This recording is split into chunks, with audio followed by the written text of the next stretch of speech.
Welcome to another episode of Auto Mundial, the home of all the latest car news and reviews. This week we're checking out the latest performance coupe from Mercedes, the CLE AMG.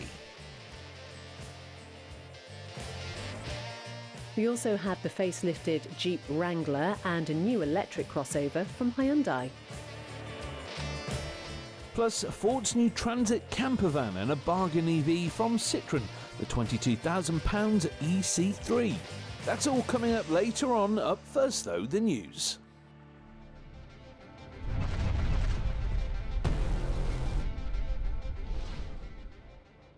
UK vehicle production hit 1 million units for the first time since the COVID-19 pandemic.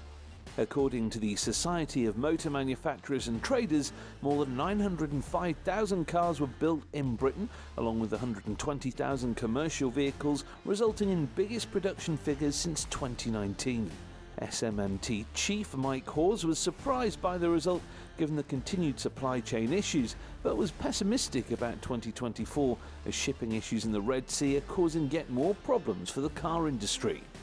It's also expected that manufacturers switching from combustion production to EVs will hamper sales, with Mr Hawes and the SMMT urging the UK government to cut VAT on electric cars as an incentive for buyers. Of the 1,025,000 vehicles produced last year, 70% were exported. The majority went to the EU, but Turkey saw a 224% increase in demand for British motors, while sales in Australia increased by 62%. Nissan was the UK's top producer, followed by JLR, Mini and Toyota.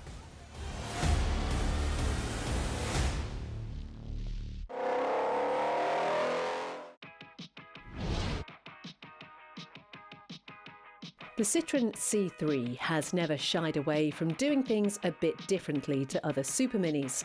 From the current Aircross with its jelly bean shape to the utterly bizarre Plurial with its wacky modular roof that could be moved and altered to create various body styles. And now that glorious Citroen weirdness looks set to continue with the arrival of this, the all-new EC3. Sort of a hatchback, sort of a crossover, the new all-electric C3 gets a boxy new look totally different from any of its forebears. Petrol-powered versions will follow, but for now the new electric C3 looks like an intriguing prospect.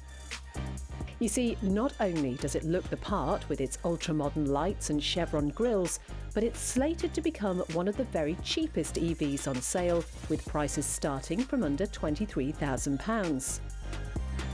So, for the price of a mid-range VW Polo, what does this new electric Super Mini offer? Well, it uses a 44 kilowatt-hour LFP battery mounted under the rear seats. LFP batteries are cheaper than typical lithium-ion ones, but they're more susceptible to cold, losing efficiency in cooler temperatures. That said, Citroen is confident buyers will be happy to accept the savings this kind of EV offers, and a maximum range of 199 is plenty for the sort of urban driving the French brand imagines its customers will be doing. Further down the line, an even cheaper, smaller battery model will be offered with a range of around 120 miles. For now though, the electric C3 will charge from 20 to 80% in 26 minutes with a 100 kilowatt DC fast charger. Sadly, the same sort of performance does not apply to the car's acceleration. With just 112 bhp on tap, straight-line performance is far from rapid, with the 0 to 62 sprint taking a leisurely 11 seconds. Top speed, meanwhile, is just 84 miles per hour. Citroen, though, has always been famed for its attention to ride quality, and the new C3 could well put its rivals to shame.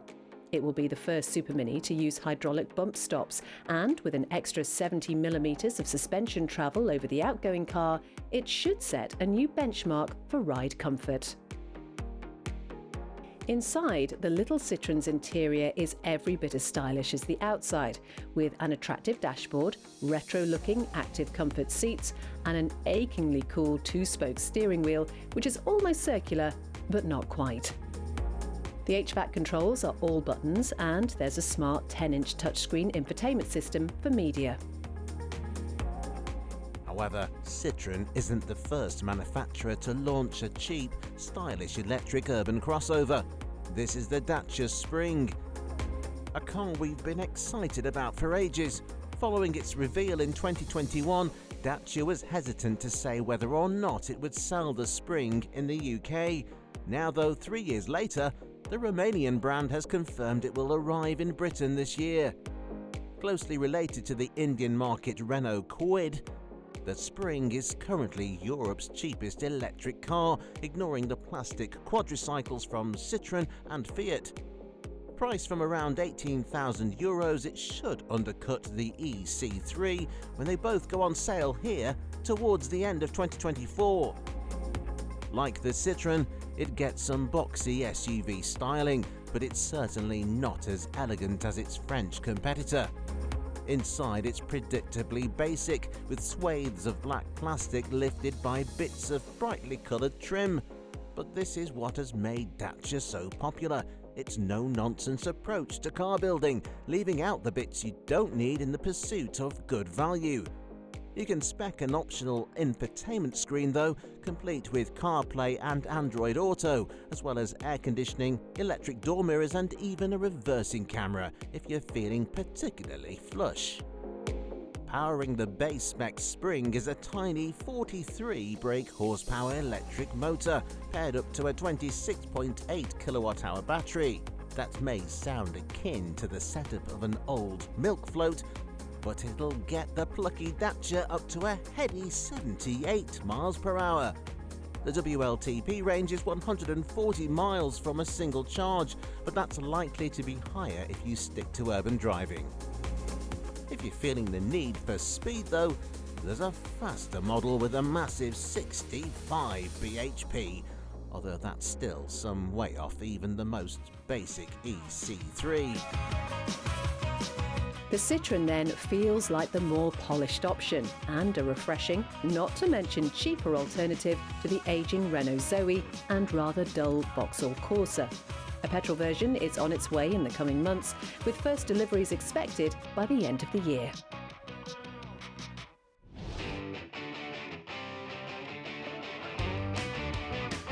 The Jeep Wrangler is an expensive car. The current model starts at just over £60,000, and for that you don't get the big V8 offered in North America, nor do you get the smaller V6. Instead, UK buyers' only choice is a 2-litre 4-cylinder. It isn't the last word in luxury either, with a dated cabin and nowhere near the amount of tech you get in countless cheaper SUVs. The Wrangler's USP though has always been its go-anywhere off-road ability. So does this, the new one, have the same pricey but capable character as the old one? Well, first impressions would suggest it does. It's a relatively mild facelift, but we can't imagine it will suddenly get any cheaper on this side of the pond. And as good as a 4x4 as it is, who's going to take their 60 grand car green laning? Over in America though, the Wrangler makes a bit more sense. With a starting price of just $32,000, the Wrangler is a far more intriguing prospect. So what's been changed? Well, the most noticeable difference is the new grille. Traditionalists will be happy that it retains its 7 slats, but it now looks that bit more current. There are 10 new alloy wheel options, allowing for off-road ready tyres of up to 35 inches in diameter. And it isn't just the styling that's been tweaked. The 2024 Wrangler is now available with a factory-fitted winch, while the rear axle now gets a higher crawl ratio to further improve its prowess on the trails. The interior has remained largely unchanged. Everything is chunky and durable, but not quite as stylish as a Ford Bronco. There is a new infotainment system though, and some more airbags. Under the bonnet, the 270 horsepower 2-litre remains the sole option here in the UK, but America gets the option for a 3.6-litre V6 or a mighty 6.4 V8 with 470 bhp in the Rubicon 392 model. It will accelerate from 0 to 60 in 4.5 seconds, meaning it's almost as fun on the road as it is off it. The final powertrain option is the 4xe, which pairs the 2-litre petrol motor to a plug-in hybrid system for a combined 375 brake horsepower. This version could well come to the UK eventually, although it will be more expensive. As brilliant as this retro 4x4 is off-road though, its on-road refinement has always been lacking. To try and address this, Jeep has added some more sound deadening as well as thicker carpets and acoustic glass for the windows. But if you're after the ultimate off-roader, is the new Wrangler the best option?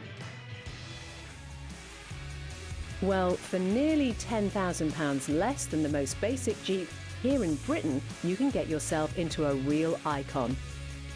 The Land Rover Defender is as good an off-roader as you'll find at any price point, with just about everything you could want from a 4x4. There are numerous trim and engine options to choose from, including a Rubicon rivaling V8 model. For now at least, the Wrangler is only available here as a 5-door long wheelbase. The Defender, meanwhile, is a bit more versatile. No, there isn't a convertible, but with a short wheelbase 90, long wheelbase 110 and even longer 130, there are plenty of options. You can opt for a van version too, known as the hardtop. The Defender's party piece though is the way it handles tricky terrain. With incredible tech on board to optimise the car for different surfaces, as well as the locking differentials and low-range gearbox, the latest Land Rover is as capable as it ever was.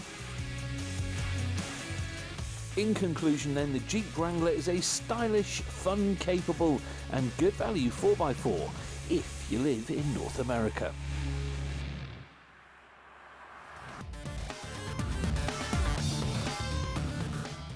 After the break, a new Ford campervan and the Mercedes-AMG CLE.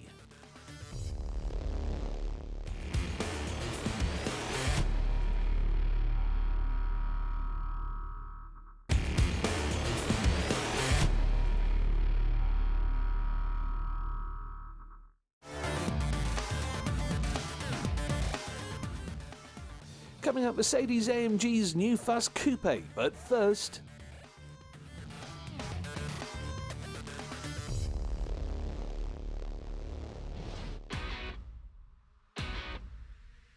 Ford recently released a new iteration of its Hold Anything, Do Anything Transit Custom, the van by which all others are measured. Now they've revealed a version that's less about transporting goods and more about the good times. It's called the Nugget, and it's the latest generation of Ford's popular campervan. Based on the new Transit panel van, the Nugget can now be specced with an electrified powertrain, meaning it is available as a PHEV.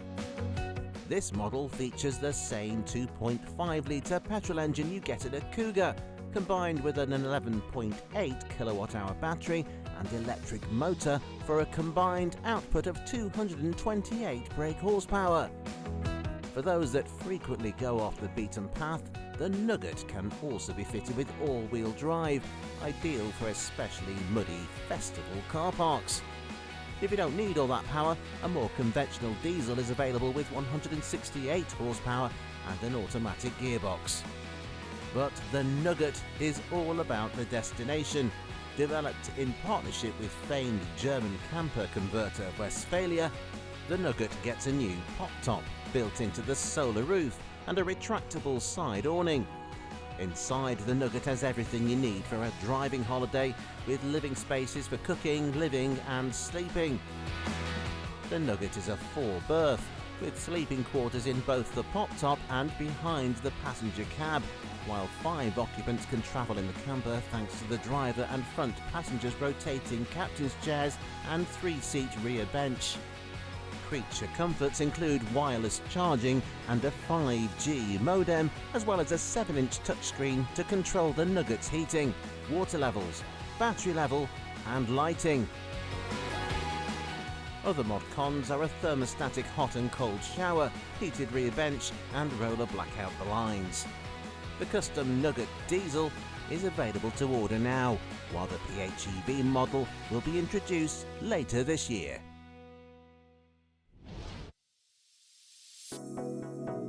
The The crossover class is one of the most crowded and popular segments of the market. Every manufacturer, it seems, has something to offer, be it combustion-powered or electric. Hyundai has a few, and this is its latest, the Kona Electric. The battery-powered Kona has been with us for 5 years now, with the original based on the combustion-powered model. However, this time round, it's the other way around, with the electric providing the platform for the ICE variants. As such, the design of the new Kona looks more like an electric car than previous models, with new styling all round. That said, it's definitely not as standout as the Ioniq 5 or 6, with its more conservative proportions and shape. At the front, it gets a thin light bar, a blocked grille, and a lower bumper made up of LED squares that Hyundai calls parametric pixels. This same design can be found at the rear along with another full-length light bar. Under the bonnet, the Kona is available with 2 powertrain options. First up is a 48.4 kilowatt-hour battery coupled with a 154 bhp electric motor, while the long-range version gets a 65.4 kilowatt battery and a more powerful 215 horsepower motor. These yield an official range of 234 and 319 miles respectively, more than you got in the old car, and more pressingly, a chunk clear of many of its EV rivals, especially for the long-range model. It's not slow either. The long-range car can hit 62 from rest in under 8 seconds onto a top speed of 107. Step inside and you get twin infotainment screens, a leather-wrapped steering wheel and cloth seats, while higher spec offerings add leather upholstery, a heated steering wheel and ambient lighting with a plethora of colour options. All cars also have 4 driving modes: Eco, Normal, Sport and Snow. Entry-level cars start at just under £35,000, rising to £43,000 for the top-of-the-range Ultimate model. So what else can you get for that kind of money? Well, as we said, you'll be hard-pressed to find a manufacturer that doesn't have a car like this in its showroom, and this is Fiat offering the 600e. Built on the same platform that is currently used for numerous electric Vauxhalls, Citroens and Jeep Avenger, it gets a 54 kilowatt-hour battery paired to a 154 brake horsepower electric motor. That is enough for a range of 249 miles, and we'll see the 600e from 0 to 62 in 9 seconds. The Fiat, though, is a lot more playful than the Hyundai, with its large 600 script at the front and back, front bumper that appears to resemble a face, and since Fiat has ditched grey and silver from its colour lineup, a selection of pastel shades to choose from. A 2-spoke steering wheel is adorned with another big 600 badge, and you get the option to have the dashboard painted in the body colour. Prices start at under £33,000, cheaper than the Kona in all trim levels. The Fiat then is more Instagrammable, but the Hyundai looks like the best everyday option. With its big boot, good range and sprightly performance, the new Kona Electric is a class leader. Last year saw Mercedes concentrate its E-Class and C-Class coupes into one new model, the CLE. Rather than sitting somewhere between the two in terms of scale, though, the new CLE is in fact bigger than both of the cars it replaces. It sits lower though, and that awkward split rear window has been ditched. And now Mercedes has revealed the first AMG version, the CLE 53. A 63 model, complete with the 4-cylinder hybrid setup from the C63, will arrive in the near future, but for now let's see what the entry-level AMG coupe is like. Well, from the outside, the AMG add-ons do nothing to detract from the CLE's good looks. It gains a Panamericana front grille, flared wheel arches, some big exhaust pipes and some massive alloy wheels shod in the stickiest of Michelin rubber. It's under the bonnet though where things get interesting. In the strange world we live in these days, the entry-level AMG 53 gets a bigger engine than the faster 63. Unlike the faster 2-litre car, This CLE 53 gets a 3-litre straight-six with a 48-volt mild hybrid system. It produces 443 brake horsepower, over 200 less than the 63, but it's no slouch. 0 to 62 miles per hour takes just 4.2 seconds, making it significantly quicker than rivals from BMW and Audi. Power is sent to all four wheels via a 9-speed automatic AMG tuned transmission, while underneath, the CLE 53 gets bespoke suspension and brakes. Prices start at £73,000, rising to a little under £79,000 for the all-black Night Edition. A more powerful 63 model will join the lineup later this year, and we suspect the 53, with its straight-six and impressive performance, could be the one to go for.